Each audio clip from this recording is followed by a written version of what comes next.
Oh my gosh. Run for the hills. It's happening, ladies and gentlemen. The year of the Linux desktop is upon us.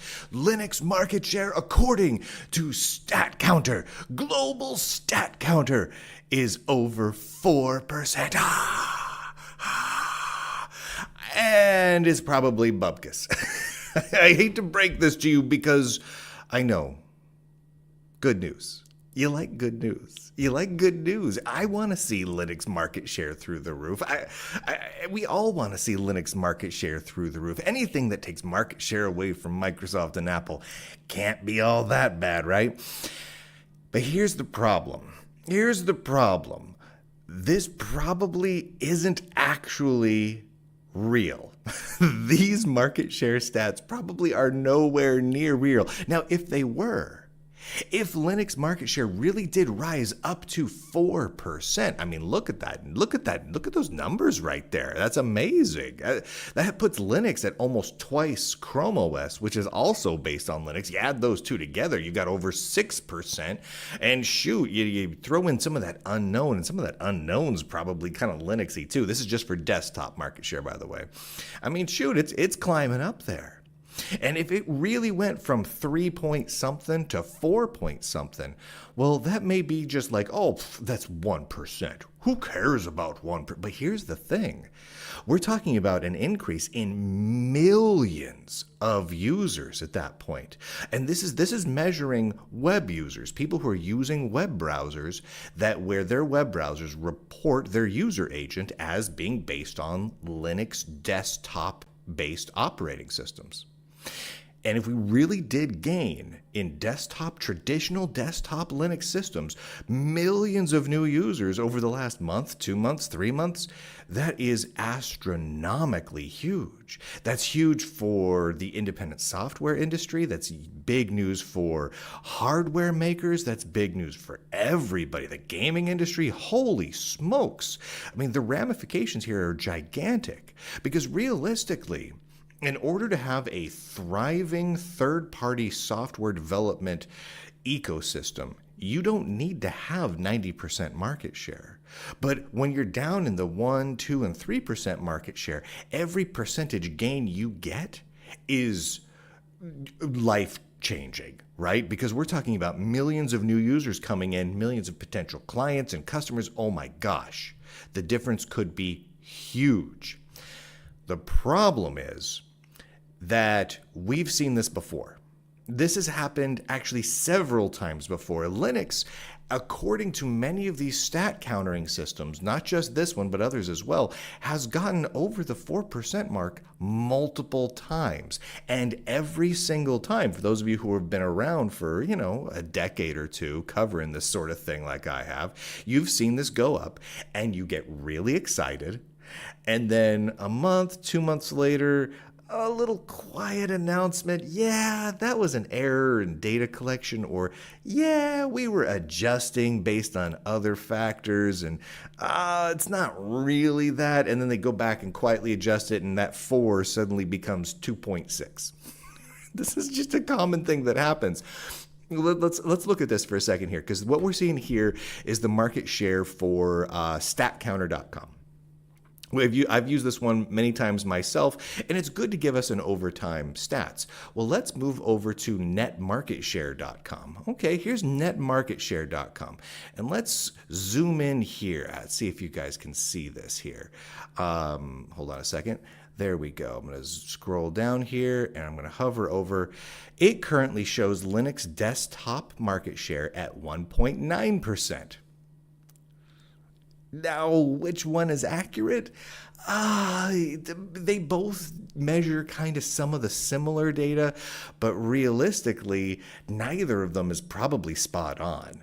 The truth is, we really don't know how many Linux users there are in the world. I did an article over in the Lunduke Journal. If you go to lunduke.locals.com, you can find it, where I did an analysis of how many Linux users are there in all likeliness. And this was about a year ago, based on the numbers numbers that we had based on the total number of computer sales, based on market share stats from these sites and others, based on the reporting that we get back from some of the various Linux distributions. And I came away with, I can't remember how many millions of users it was. And I reported on those numbers. And here's the thing. While that report that I made is still probably the most deeply researched and conclusive report we have on total Linux market share, it's probably wrong.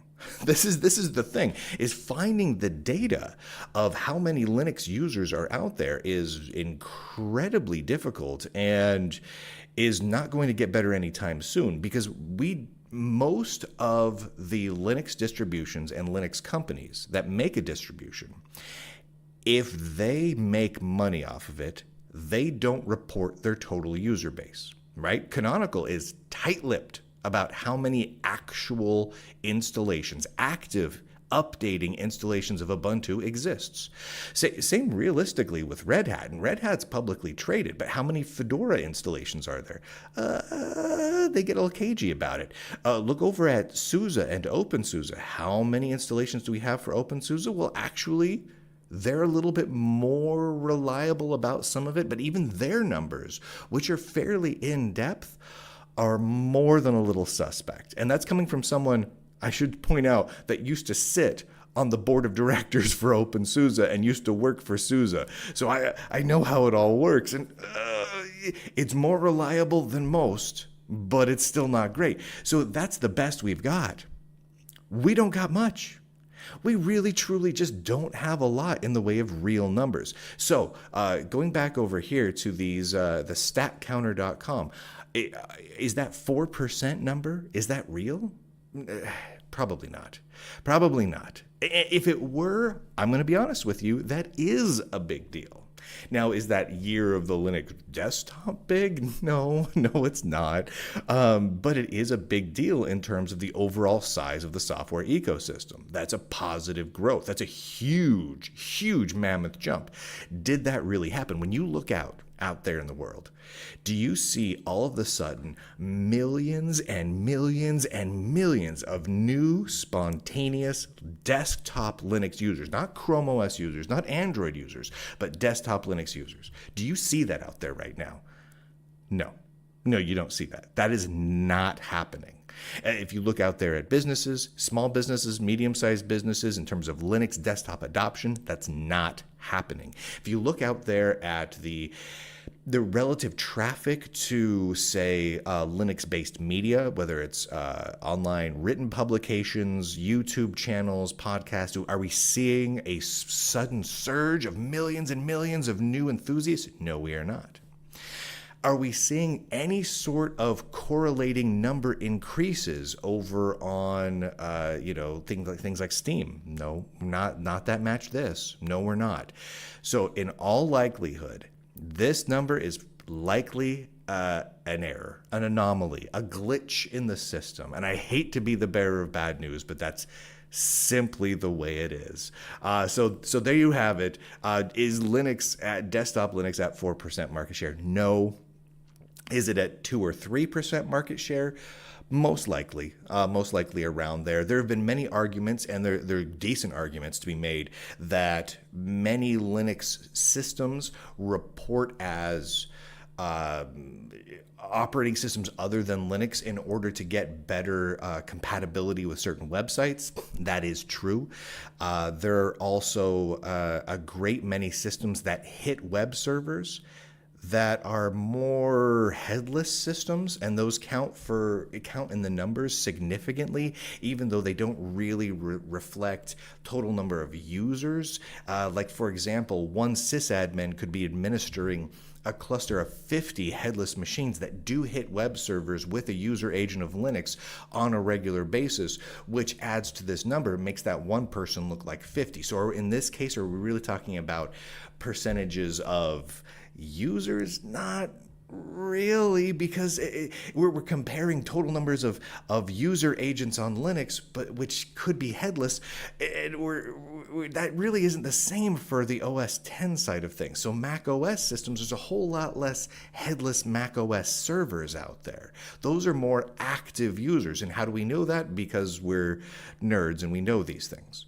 So really, we're comparing apples to oranges here, and the reality of actual market share numbers possibly, in my opinion, are a little bit lower than what stat counter here is showing. I'm thinking that the net market share stats, where it shows more along the lines of 2%, is probably a little bit more accurate. But again, we have almost no way of knowing. All right, ladies and gentlemen, boys and girls, nerds and nerdettes, that's it for this broadcast. And so with that, I click the button that stops recording.